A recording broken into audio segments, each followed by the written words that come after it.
చంద్రబాబు హయాంలో మహిళలకు భద్రత లేకుండా పోయిందన్నారు వైఎస్ఆర్సీపీ ఎమ్మెల్యే ఆర్కే రోజా. నాగార్జున వర్సిటీలో ర్యాగింగ్కు రిషికేశ్వరి బలైపోయినా చంద్రబాబు పట్టించుకోలేదన్నారు. ఇసుక అక్రమ రవాణాను అడ్డుకున్నందుకు ఎంఆర్ఓ వనజాక్షిదే తప్పనడం దారుణమన్నారు. ఐఏఎస్ అధికారి విచారణ కమిటీ ఏమైందని రోజా ప్రశ్నించారు. ఆయన గవర్నమెంట్లో మహిళలకి రక్షణ లేకుండా పోయింది అనేది ప్రతి ఒక్క మహిళ కూడా ఈరోజు గొంతెత్తి చెప్తున్న విషయం. అయితే ఎమ్మెల్యేలతో కొట్టిస్తారు లేదా పోలీసులతో కొట్టిస్తారు. మొదట్లో మీరు చూస్తే వైఎస్ఆర్సీపీ నాయకుల్ని దాదాపుగా 100 మందిని హత్య చేయించారు. ఆ తర్వాత వైఎస్ఆర్సీపీ కార్యకర్తల మీద చివరికి ఎమ్మెల్యేల మీద కూడా దాడి చేసే పరిస్థితికి దిగారు. ఇప్పుడేమో ఎంఆర్ఓలు సైతం అంటే అధికారులను సైతం కొట్టే పరిస్థితికి ఈరోజు దిగజారిపోయారు ఈ తెలుగుదేశం పార్టీ నాయకులు. అంటే ఇక ప్రజలకి రక్షణ ఎక్కడ ఉంటుందని మీరందరూ కూడా ఆలోచించాలి. నాగార్జున యూనివర్సిటీలో ఋషికేశ్వరి అనే అమ్మాయి ఈవ్ టీజింగ్ వల్ల సూసైడ్ చేసుకుంటే మళ్ళీ ఈవ్ టీజింగ్ భూతం తన వికృత రూపం దాలుస్తుంటే దాని మీద ఇంతవరకు సిబిఎన్ గారు ఎటువంటి స్పందన లేదు. ఆ ర్యాగింగ్ని అరికట్టడానికి ఎటువంటి చర్యలు తీసుకోలేదు. ఒక ఆడపిల్ల జీవితం బలైపోతున్నా కూడా ఆయనకి సంబంధం లేనట్టు ఆయన పట్టించుకోకుండా ఉండటం అనేది చాలా దురదృష్టకరమైన విషయం. ఈరోజు మీరు చూస్తే వనజాక్షి విషయం నిజంగా ప్రతి ఒక్కరు కూడా ఆలోచించాల్సిన విషయం.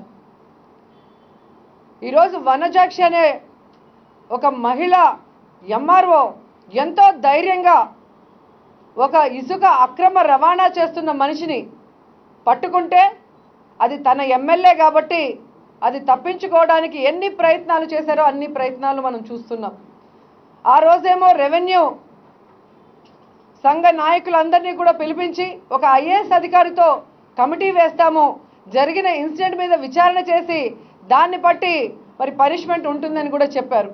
కానీ నిన్న క్యాబినెట్ మీటింగ్లో మీరు చూస్తే చింతమనేని ప్రభాకర్ గారు తెలుగుదేశం పార్టీ ఎమ్మెల్యే కాబట్టి ఆయన్ని రక్షించుకోవడం కోసం వనజాక్షిదే తప్పు అనే పరిస్థితికి ఈ క్యాబినెట్ దిగజారిపోయింది అనేది మనం అందరం చూస్తున్నాం. ఈరోజు వనజాక్షి గారిదే తప్పు అని చెప్పి ఆ క్యాబినెట్ నిర్ణయం తీసుకుంటుంటే అదే క్యాబినెట్లో ఉన్న 3 మహిళా మంత్రులు ఏం చేస్తున్నారని నేను అడుగుతున్నాను. నీతి నిజాయితీకి మారుపేరైన వనజాక్షి లాంటి ఒక అధికారిని తమ ఎమ్మెల్యే జుట్టు పట్టుకొని కిందేసి తొక్కి కొడుతుంటే మహిళలుగా స్పందించాలి, మహిళా మంత్రులుగా స్పందించాల్సింది పోయి ఆమెదే తప్పు అని కమిటీ నిర్ణయానికి తొలగారు అంటే రాష్ట్ర ప్రజలు అంటే రాష్ట్రంలో ఉన్న ప్రతి మహిళ సిగ్గుతో తలదించుకోవాలి ఇలాంటి మంత్రులు మనకు ఉన్నందుకు. చంద్రబాబు నాయుడు గారి పరిస్థితి ఎలా ఉంది అంటే తప్పు చేసిన వాళ్ళని వెనకేసుకొస్తాడు, కొట్టే వాళ్ళని సమర్థిస్తాడు. ఈరోజు వడ్డాణం లంచంగా తీసుకున్న వాళ్ళని, ఇంట్లో 10 లక్షల క్యాష్ బ్యాగ్ లంచంగా తీసుకుంటూ దొరికిపోయిన వాళ్ళని మాత్రం సమర్థించి పక్కన పెట్టుకుంటాడు. అలాగే ఒక ఎంఆర్ఓని మహిళని కూడా చూడకుండా దారుణంగా కొట్టి ఎమ్మెల్యేని చూస్తే ఈరోజు ఆయన వెనకేసుకొచ్చి ఆయన తప్పేం లేదు అంటాడు. అంటే ఈ రోజుకి చంద్రబాబు నాయుడు ప్రవర్తనలో గతం 9 ఏళ్లలో ఆయన ముఖ్యమంత్రిగా ఉన్న ప్రవర్తనలో చాలా తేడా ఉంది. ఇప్పుడు ఎవరిని చూసినా భయపడే పరిస్థితి, ఏ ఎమ్మెల్యేని కానీ ఏ మంత్రిని కూడా ఏమనలేని పరిస్థితి, ఎవరిని ఏమంటే బయటికి వెళ్తారు అన్నట్టు ఆయన ప్రవర్తిస్తున్న తీరు చూస్తే చంద్రబాబు నాయుడు గారు బలహీన పడిపోయారు ఈ 1 సంవత్సర కాలంలో అనేది స్పష్టంగా తెలుస్తోంది. రాష్ట్రం అప్పుల్లో ఉంది, రాష్ట్రం డెఫిసిట్లో ఉంది, ఏ పనులు చేయలేమని చెప్పి మొసలి కన్నీరు గారుస్తున్న మీరు రాజధాని మాత్రం అద్భుతంగా లక్షల కోట్లతో కడతామని ఎలా చెప్పగలుగుతున్నారని అడుగుతున్నాను. ఈరోజు అది రాష్ట్రానికి కడుతున్న రాజధానియా, దేశానికి కడుతున్న రాజధాని? 3-4 లక్షల కోట్లు అయితే కానీ మీరు ఏదైతే రిలీజ్ చేశారో ఆ మాస్టర్ ప్లాన్ చేయడానికి అవకాశం లేదు. రాజధాని మేము వద్దనట్లేదు.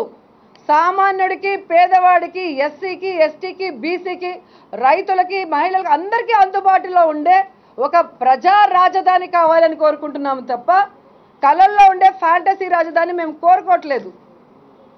ఇంకా ప్రజల్ని మోసం చేయడం మానేయండి, భూములు లాక్కున్న రైతులకి అన్యాయం చేయడం మానేయండి.